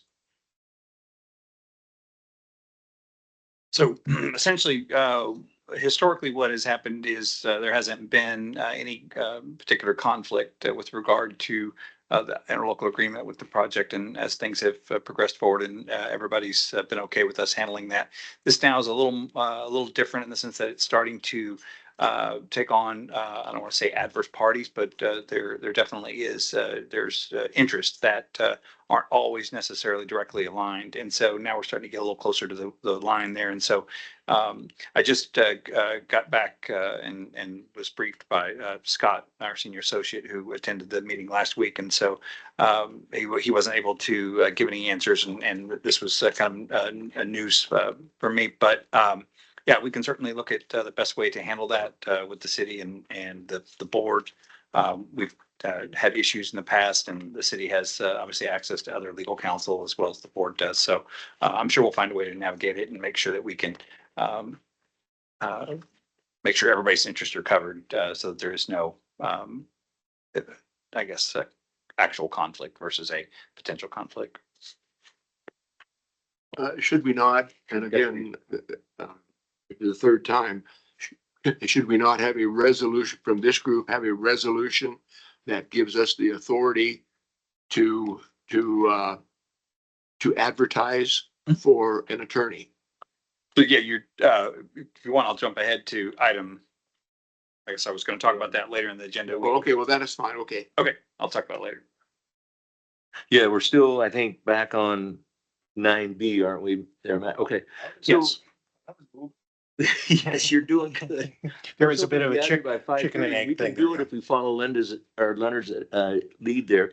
So then the word updated is in the motion. Is this updating a current interlocal agreement in place, or it is indeed an update? Yes, I think this will be a substantial update. Okay. All right. Then, would anybody willing to make a motion? Not yet. Not yet, go ahead. I don't understand the purpose of this motion. What we have right now is an interlocal agreement. And what we're saying is that, given the data in the FCS study, we need to make an adjustment. Can't we do that anyway? We don't need a motion to say we need to update the ILA. Do we? No, so I think there's some confusion. I think what Mr. Watkins is asking, and the reason for the motion, I apologize, I wasn't at the agenda planning meeting last week. I had the audacity to take a week off, and so I'm paying for it dearly now. But the long and short of it is, I think what Mr. Watkins is really trying to make sure that we're doing is that he doesn't want to move forward starting that process. It's not so much about legal analysis and drafting as much as I think Mr. Watkins just wants to make sure that we're heading in the right direction to start working on this ILA with Mr. Rice. I think that's really the goal of the motion. Correct me if I'm wrong. Yeah, that is, and I was hoping we'd have it in a more formal motion, legal reviews. So we're not able to do that. So this is my ham-handed attempt to ask if you want me and Jesse to move forward working on an updated ILA. If it doesn't do an motion, you can still indicate doing so. It's just I would go back and ask the attorney, what's the best way to accept this information that we've received from FCS to document it as an organization making a decision? Well, but we're not fully accepting the information from FCS. What we're saying is the FCS data is a data point that we're going to consider as we develop the ILA. Correct? I'd say that's fair, yes. Yes. They still would want direction from the board on where to go from here. I think the board can give you direction to do that without a motion. Would you agree? Do you agree? Kind of 6 of one or a half dozen of the others. I don't mind the motion. I think it's more of a formal way of getting it into the minutes. Is that correct, Debbie? That's correct. Okay. If we don't do a motion this week, we would look to, if necessary, I'd ask the attorney if there's what we would need to do to move forward in the future. And then I'm hearing Jesse and myself move forward with an updated ILA. Yes. So for myself, I'd rather see it formally put into the minutes through a motion as opposed to just the board's consensus, but go ahead, Larry. Yeah, and the city clerk was in agreement that it should be in the form of a motion for perpetuity. Well, can then we change the title of the motion to update ILA? So, Maria, are you talking about this, right? The FCS report and path forward? Or, yeah, the title? Yeah, I agree. I think let's just draw a line through the whole thing, that part, and then go right to the motion. Yeah, the motion looks fine as drafted, so that it accomplishes the goal. But yeah, I think it's the title that's throwing folks off. Does that help? Yes. Okay, good. Okay, so then somebody, Marie, you got your light on there. Will you go ahead and make the motion or? Of course you would ask me. I move to direct the executive director to work with the PPFD attorney and city of Pasco to move forward developing an updated interlocal agreement to manage and operate the aquatics facility. Okay, second? I second. So it's been moved and seconded to approve the executive director to work with the attorney and the city of Pasco to move forward in developing an updated interlocal agreement. Is there any discussion? Hearing none, then all in favor of the motion as read, please say yes. Yes. Opposed, say no. The motion carries. And on behalf of Jesse and Eric, thank you for doing that, and we will move forward expeditiously. Very good. Item 9C, betterments, round 5 ninja course. And we're getting to another point here, and I just want to note that you have a little pretty handout with a red chunk of steel there. So that's what we're talking about this evening. I wanted to make sure that you saw the picture. And if Jake Hartwig is comfortable, how about tell us about the project betterment opportunity we have? Go ahead. I'd love to. Thank you. This is the number one betterment. Whenever we went out to the community. This was one of the #1 betterments that was always on the list. This is a ninja course. Members of the board who made the trip to Missouri had the opportunity to see this and see how excited people were to use this. It's been very exciting for this. We've already done a make ready betterment for this. So this will be the actual addition of the ninja course.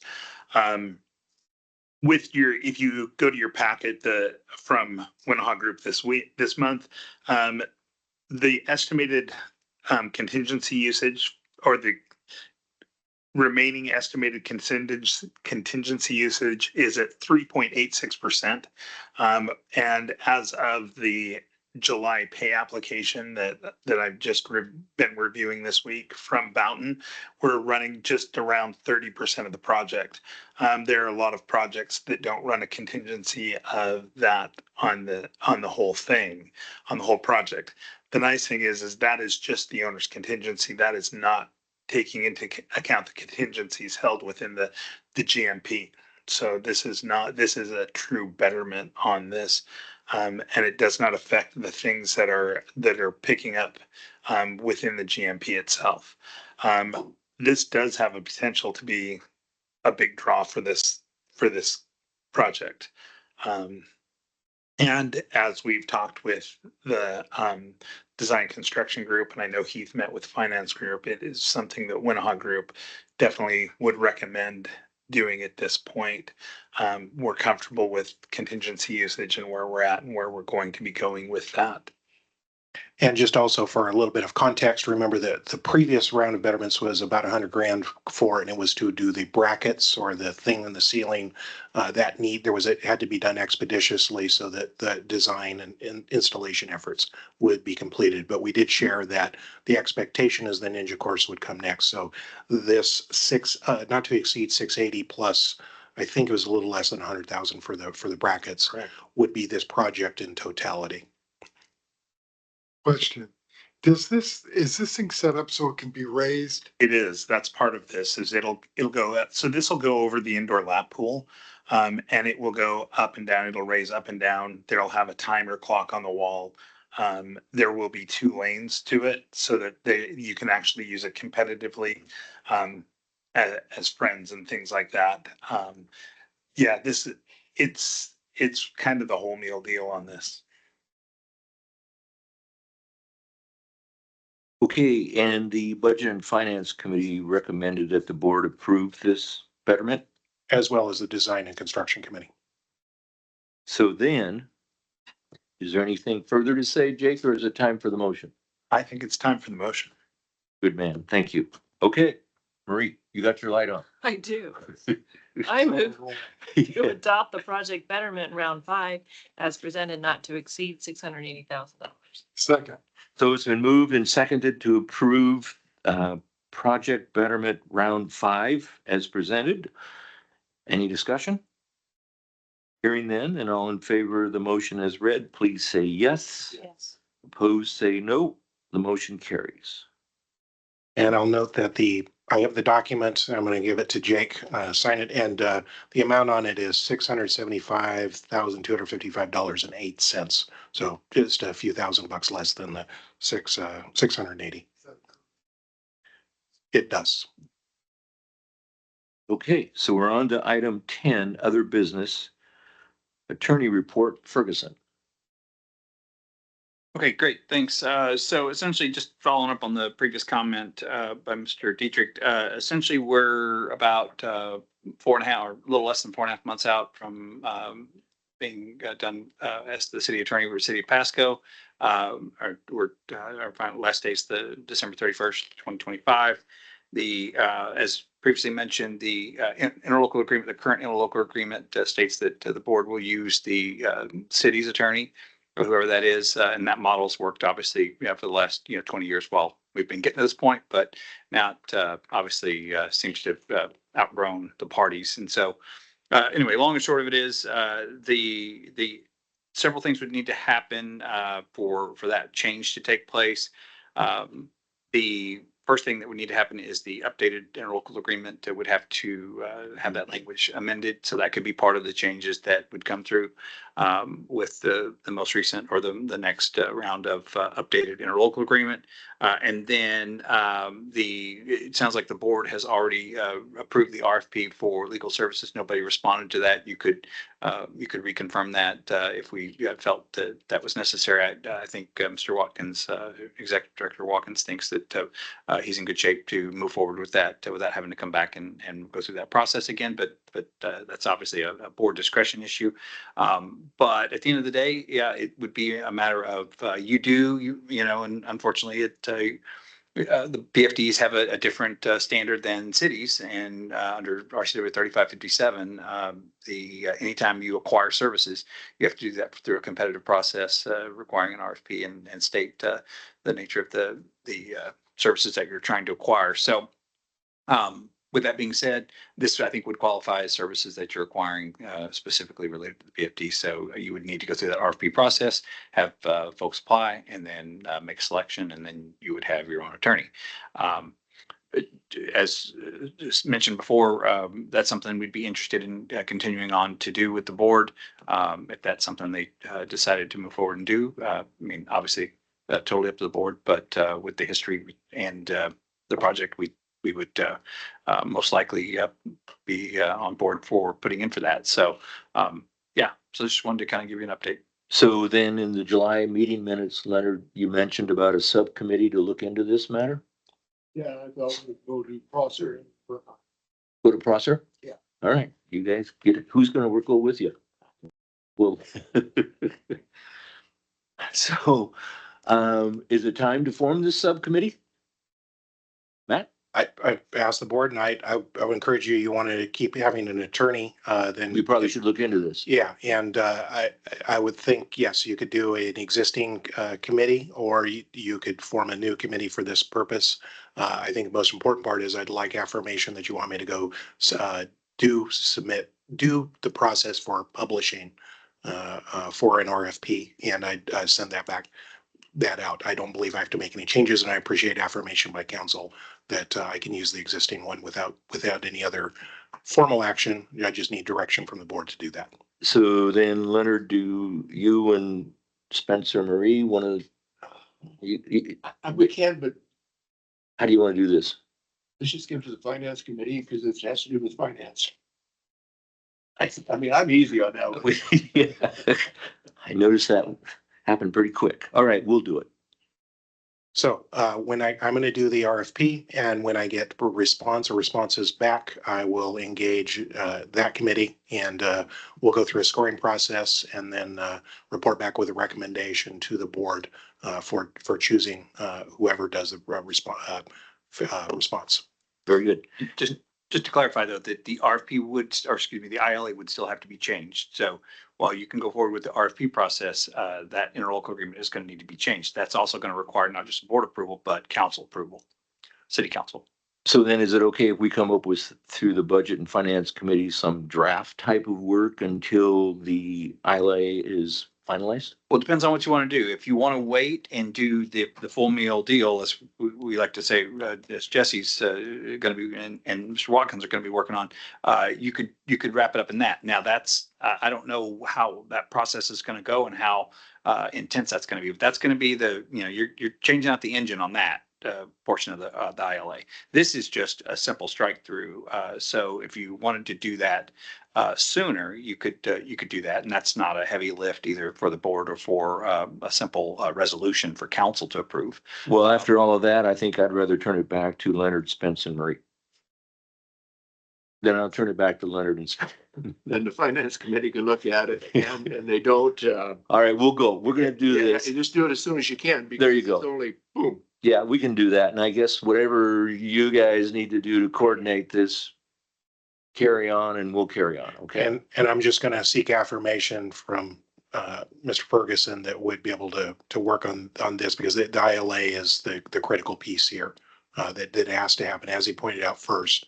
So I'm seeking affirmation that Mr. Ferguson will help us with that ILA as well. All right, very good, I think. I think we're in a good place. Just out of curiosity, regarding, Leonard brought up about the interest on the on the operating funds. There's no reason why we cannot. We're not precluded from earning any interest and spending it however we want to, as long as it's for operations.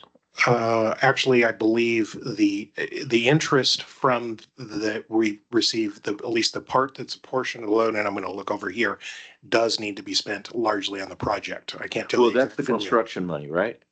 Well, we are receiving interest on some of the loan, and the loan is intended for construction. So the portion that we're spending from the loan conceivably needs to be spent on the project.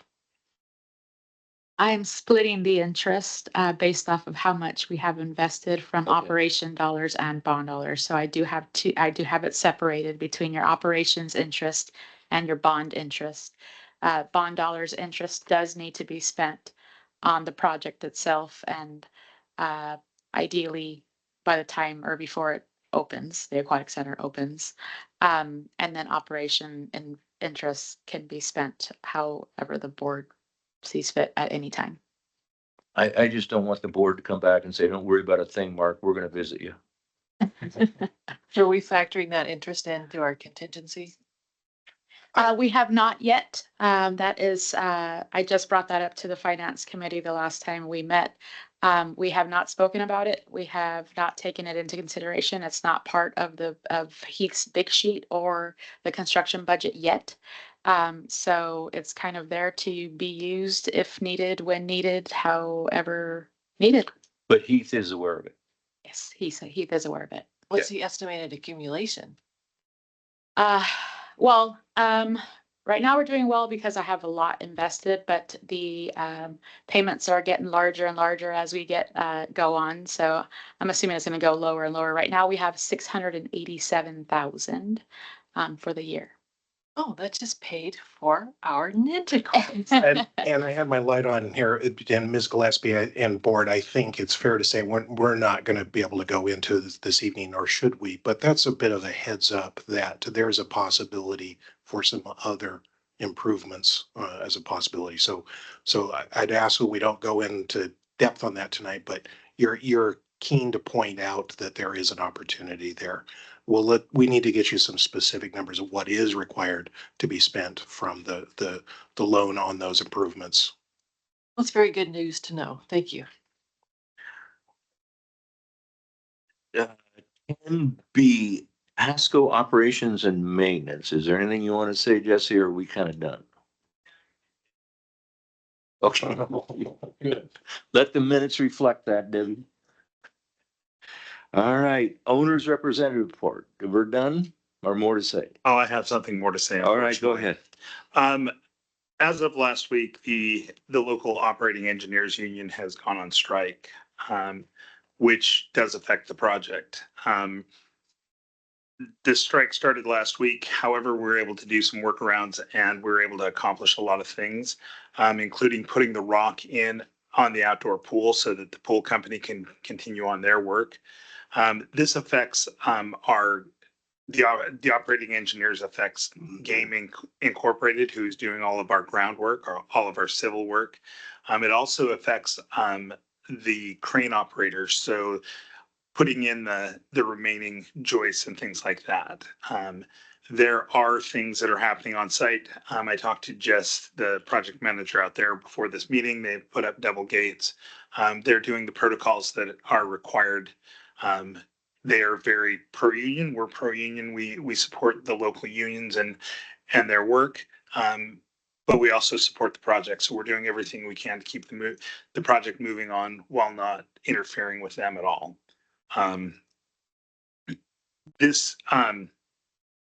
We're all looking for workarounds, and we're hoping that it's a short strike for both sides. And so you just need to know that this is happening and it's out there.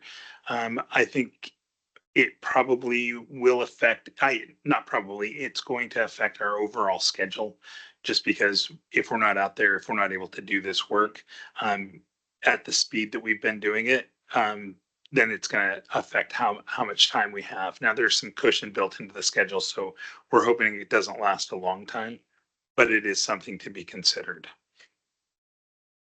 I had a phone discussion with Heath about this earlier today, and my advice to him was that Bowden needed to take a look and see what work can be accomplished for the remainder of this week. And if the strike doesn't resolve by then we need to look at doing something to contain costs, right? And Yeah, that's we can't continue if there's no meaningful work. correct. And we don't want it to go on. And there are provisions within the contract of things we can do for delays like this. This is addressed. These things are addressed in the contract. The DBIA number 530, I believe it's in, maybe the 535. I have not fully looked into it. I know he's been working on it with Jess and with he and I have talked about it pretty extensively too. So it is stuff it's happening, unfortunately, but it does have the potential to affect things. Yeah, I just want to make it known that I personally don't want to let this figuring out what can we continue to do drag on. I expect it to be resolved this week. if Absolutely. possible. Okay. Yeah, absolutely. And I would note too that learning more from Jake this evening or about this, I appreciate the updated details and the sober approach shared with that. Remind the board also that we do have a weekly owners and contractors meeting, which is tomorrow. So I had met, and if you remember last week, this wasn't on the radar. This has been emergent just later last week. So we will be talking about it tomorrow, and I work in depth. And it would also be working with Winnehaw and our Boughton through this. I think is going to be important for me as your executive director, and we're going to do everything we can to not make those dates slip if we can. But we're going to, I think, also update you. And I think the design and construction committee is going to be important in between the board meetings on this issues to get this resolved as quickly as possible. Okay, keep me posted, please. We definitely will. The other thing that I was going to bring up is we've talked a little bit about owner contingency. Matt is going to talk a little bit more about the contingency use. Most of the things that he has are contingency use within the GMP. Aside from betterments, I think that we're at one currently agreed upon item that was an unforeseen condition that was addressed by our geotechnical report early on, but it had to be, we had to follow that geotechnical report. I just want to make a quick reminder that there is a difference between contingency, work contingency, design build contingency, and owner's contingency. Two of those are within the GMP. One of them is controlled solely by the board. That's all I have. Okay, thank you. We're on to item 10D, Ambassadors Committee Report. Is there anything you want to mention to us, Paul or Matt, or just move on to E? Don't encourage him there, Jeff. Okay, we're going to move on to E. And as Jake pointed out too, in your packet, I did a 2-page summary, and I'm reminded, especially Mr. Dietrich, about change orders, and I wanted to highlight a couple of examples in this design build process of where the net result is still zero, but those are some of the changes, unexpected things coming up. And because of this model, with the exception of the stuff that was discovered in the ground, and I did take the authority to go ahead and prove that. But remember, we also did a stakeholder matrix. I wanted to highlight some of the things that do come across my desk and share those with the board. So costs are remain well contained in this process is working, but it also accounts for the things, some unexpected things. And having been through exactly one of these, I will say that it's actually been a fun and interesting process working with Winnehaw on that. I see them on a regular basis working with the construction company and the designers to make sure and stay within the budget expected. And it's been, I think it's been an excellent project so far for that. And hopefully we continue that direction. Just wanted to show you though, a little bit under the hood with that report. Any questions on that one? Yeah, I appreciate it. And I believe this is it may be the first time I've seen this. When we we gave authority to you to be able to sign these things, and I don't remember what the amount was. I have that as a laminated thing, and the specifically the amount on the stakeholder register said to approve use of contingency items within budget. So almost all of those are within So the there's no budget. number, I said there's no number on it. Actually, I did a summary of each one of those. So I understand you did a summary, and that's what raised it up. Mm. What was the 136,000 for the ram wall difference, and what did the ram wall cost? And that'll there, Jake. So the ram wall was a project that part of the project that was a not to exceed. The ram wall is also called the sire wall. It's that decorative wall.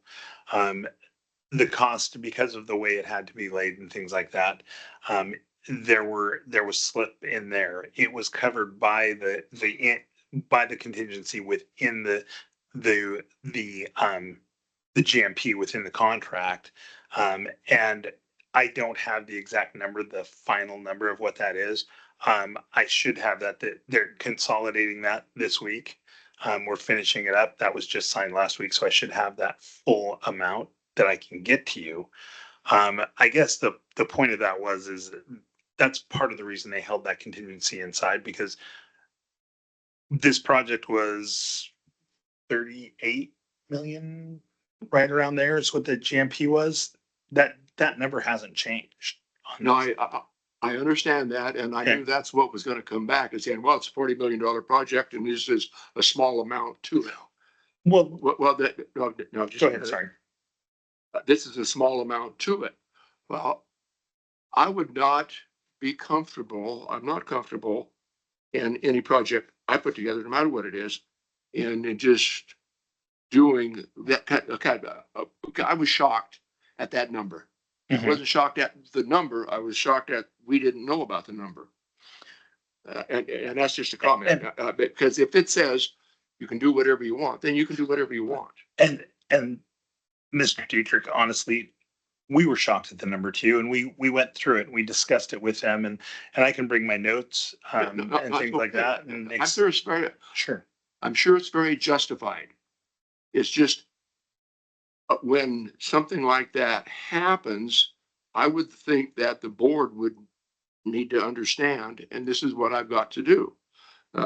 It's not necessarily for what the cost of it is, it's the process that I disagreed with in my own mind.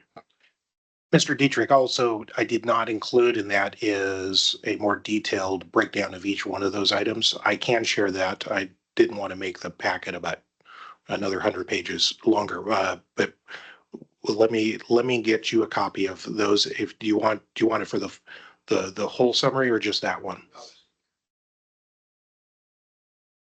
Just brings to my attention that I'll just say I'm not comfortable with it. And that's just me. I'm not comfortable with that number. I don't care about $4,000 and $5,000 things that happen or a $10,000 thing, but $136,000 thing kind of raises my attention. Yeah, I'm curious about that too, because Firewall, I would assume, came in and gave us a fixed price bid to do the walls, correct? And So now they're saying, actually- oh, sorry. Actually, that's not how that No? worked, unfortunately. Firewall came in as a consultant, and they said that they would come in for a fee to teach them how to do it. The work was all done by Boughton. These are the first ones that have been done in this area. Nobody had any experience with them. And they didn't realize how long it was taking because of the equipment that had to put it in, and because of the fact that it was done a layer at a time. So Boughton underestimated. Boughton underestimated it. Okay. And that's why the contingency it was taken out of was the design builder's contingency, which doesn't allow the fee for, like, if we go out of the construction contingency, they get a markup their fee, the overall fee that we agreed to on the 530. They don't get to do that with this one because this was supposed to be a not to exceed amount. And so they have to justify it, among other things, but they don't get the fees that they otherwise would have with that. Okay. That's all I have. I'm also taking away, and I'm going to ask Winnoha if there are some dollar items. Let's say they're over $25,000 or $50,000. Some additional scrutiny and taking a look at those if we can in advance at a board level. The stakeholder matrix is intended. I think I heard it once. There's some the small items you don't want to stop the show to come back and have special board meeting. We've been trying to find the balance, and if 130K is over that, let's bring those back and have you take a look at some of the bigger ones that come through, and I'll take that under. I'll take that as a task. Yeah, I'm very comfortable in not stopping the show because of something that is within, it's within everybody's reason. This was out of my realm of comfort. Noted. So let's kind of leave it there, but let's Okay. try to figure out how to Yeah. make things comfortable. Absolutely. Okay. Second item on my report, I just want to report intention to go to the Fiery Foods Festival, partner with the city. We haven't been to the public in a bit, and I'd love to be able to show them some updates. We'll probably do a video of the facility and some pictures, see what they're getting, and that's coming up next month. I also think we're gonna start talking to more people about lifeguards and the need for lifeguards, and we'll work with the city to see what we can drum up some support for those 15, 16, 17-year-old kids that might be looking for a job next summer when we open up. I wanted to let you know the brand RFP did go out last week. I've gotten one response so far with some questions. I'll be working on that. That's actually happening. I will expect that to need a committee member, one board member to be part of that. I'm going to ask that city staff be involved with that. We've got some excellent resources there to pick you an organization that is going to be able to go through those details. And then finally, it's not on my list, but just to let you know, earlier today, along with City of Pasco, we had a variety of legislators come to town, showed them, they ended up seeing a bunch of city projects, but also got to see the progress on the aquatics facility. Very excited about seeing happening. I think they're all going to want to show up at the ribbon cutting for that, and very enthusiastic and happy that not only are we doing it for the City of Pasco, but it's also going to be a draw in the community. So I think if they'd been through there, they was at the FCS projections are under as well, taking a straw poll. And that concludes my report as director. Just a quick comment, the part of the city staffing, there's that marketing position. Just kind of keep in the back of our minds that whatever we're doing with our RFP for the branding, good way to communicate, keep them in the know. And since you brought it up too, just take one more minute because I'd like to go back and you brought me on about 3 years ago now, and not only have I loved this job, but I think there was a fair question 3 years ago of what I might be able to do to help you, and I've indicated I'm gonna and you're supportive of me being through conclusion of the ribbon cutting, and that's still a plan. I think that this organization might think about what replacement for me in some manner would be after that. I am fully confident the city is going to do a great job of management and operating a facility and even marketing too. But you might think about some sort of replacement that does work more directly for you. Even though my contract has been through the city, for all intents and purposes, I'm your person. And maybe the PFD thinks about a champion of some sort that does stay on in some way, that has more experience than myself in marketing and in revenue and those sorts of things, and in finances. I've learned a tremendous amount, but there's the next iteration of me or for your director is probably going to be important. So I would encourage the board to think about maybe holding one position that's accountable directly to the board. How the mechanics of that, I don't know exactly yet, but just something to think about. All right, thank you. The board can take that under advisement a little bit later because we're still waiting to see Jesse in that costume. What's that thing you're going to be?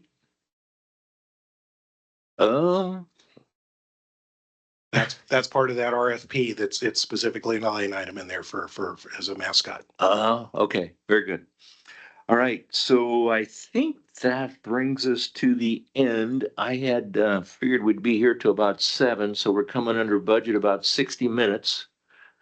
So the next board meeting is going to be Tuesday, September the 16th, and it's 6 p.m. We aren't going to have an executive session, no, and it's 6 p.m. and the meeting is adjourned. 4 p.m.? 4 p.m.? You said 6 p.m. 4 p.m. It's 6 p.m. now. You are confusing.